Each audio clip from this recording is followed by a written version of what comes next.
He didn't just survive the cross, he conquered through it. They thought he barely made it, that he hung on the cross clinging to life, defeated, broken, gasping out a tragic end. But they didn't understand the mission. He didn't just survive the cross, he conquered through it. That blood-soaked tree was not a symbol of failure. It was the battlefield where eternity was won. Every nail driven into his flesh was a blow against the kingdom of darkness. Every thorn pressed into his brow was a crown of judgment against sin. Every mocking shout from the crowd was answered with silence so powerful it shook the foundations of hell. The cross wasn't his collapse, it was his catalyst. To the skeptic, you laugh at the idea of a crucified God. You mock a Savior who bled. But tell me, what man, what philosopher, what prophet turned execution into exaltation? Who else crushed the power of death by dying? You call it weakness, but the grave still obeys his voice. Psalm 22 described it 1,000 years before it happened. They pierced my hands and my feet, and Isaiah 53 said it plainly. He was wounded for our transgressions, and by his stripes we are healed. The cross was written in prophecy long before it stood in history, and you still think it was coincidence? To the pastors who sugarcoat the crucifixion into a nice Easter tale, wake up. This wasn't a fable, this was war. The sky went dark, the earth quaked, veils tore, tombs opened. Heaven and hell collided on that hill, and the Lamb became a lion through the pain. Don't you dare make that story cute.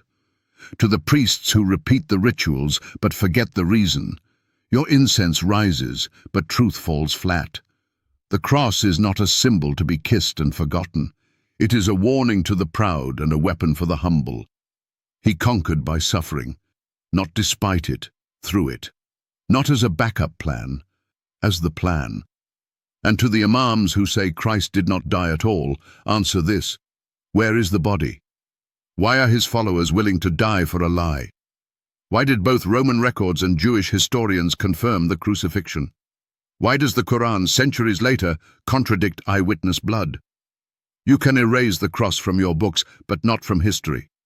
You can deny his death, but you cannot silence his resurrection. The cross was real.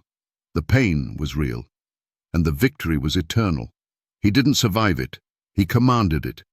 When he said, "It is finished," it wasn't a whisper of surrender, it was a roar of triumph.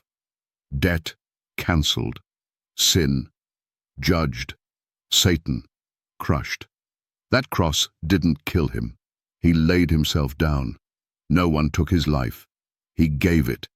And what kind of power does it take to choose crucifixion? What kind of love absorbs wrath that wasn't his to carry? What kind of king trades a throne for thorns just to rescue rebels who still mock his name? He didn't barely make it through the cross. He made the cross the doorway to heaven. He used the torture to break the chains. He bled to heal. He died to kill death. And now, what's your excuse? Still clinging to man-made religion? Still trusting your own works? Still playing church? Still rejecting the one man who conquered not by avoiding the cross, but by owning it? His scars didn't fade. They remain, etched into eternity, a mark of victory, a warning to the proud, a call to the broken. Bow now or bow later, but bow you will, because he didn't just survive the cross, he reigned from it. Prove me wrong.